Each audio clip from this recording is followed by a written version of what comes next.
describe him to me. And Muslims, look at the description of your Rasul. And for some, this would be the first time you hear what your Prophet looked like. I saw a man of striking appearance.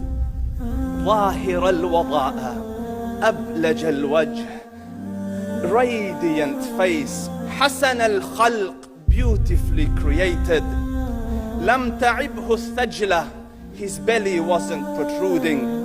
ولم تزر به السعلة, nor was his head disproportionate and small. وسيم قسيم, proportionate and delicate, finely made, a specimen of a creation.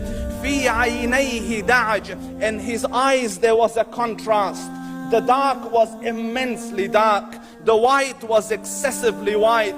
وفي أشفاره وطف, and his eyelashes were long. وفي صوته صهل, and in his voice was a natural echo. وفي عنقه سطع, and his neck was elegantly long. وفي لحيته كثاثة, his beard was full and thick. أزج أقرن, his eyebrows were arched, but they were not joined. It was separated. In summit, فعليه الوقار, when he was silent, dignity covered him.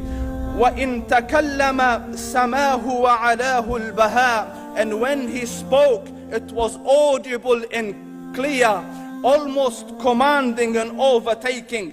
أجمل الناس وأبهاهم من بعيد, from afar the most striking and outstanding in appearance. وأحسنهم وأجملهم من قريب, and when he came near, the best of them and the most handsome of them in closeness.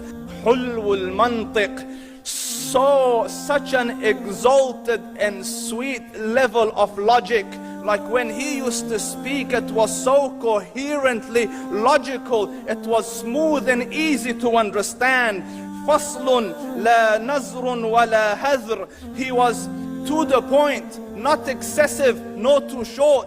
كأن منطقه خرزات نظم يتحدرن, his logic, his utterances, his words were like jewels coming out of a necklace, calculated, polished, one after the other, it would flow magically. ربعة, he was medium in height.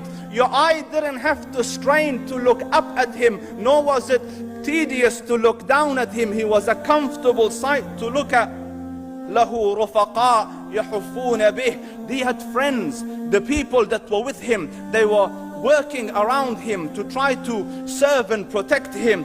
إن قال سمعوا لقوله, when he used to say something, they used to hearken to what he used to say. وإن أمر تبادروا إلى أمره, when he commanded, they used to compete to fulfill the command.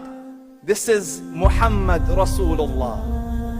This is Muhammad Rasulullah. Anas ibn Malik says, he says, I came out one night, I came out one night, it was the full moon night.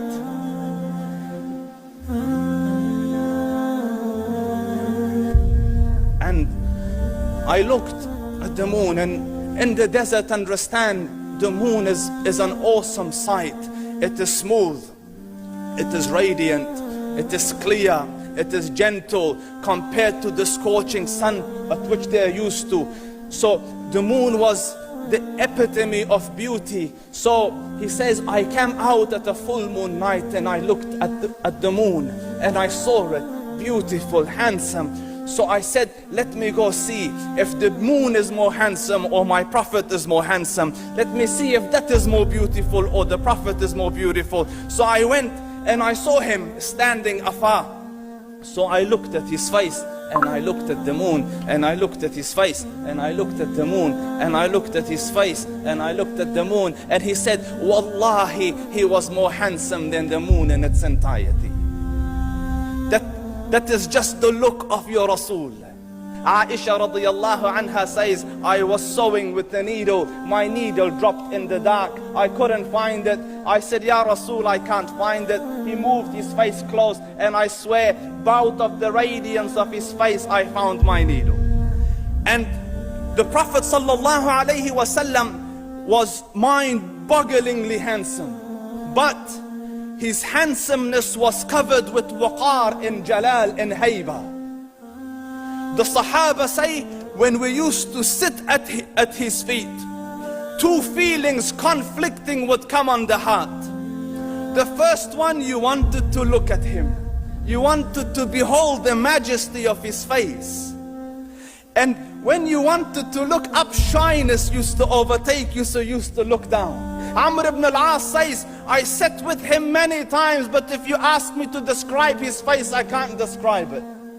I wouldn't be able to look up to him ijlalan wa ta'zeeman. I couldn't look up at him. And that is why he didn't have the problems that Yusuf alayhi salam had. Because it was difficult to penetrate the awe and the splendor of the Rasul.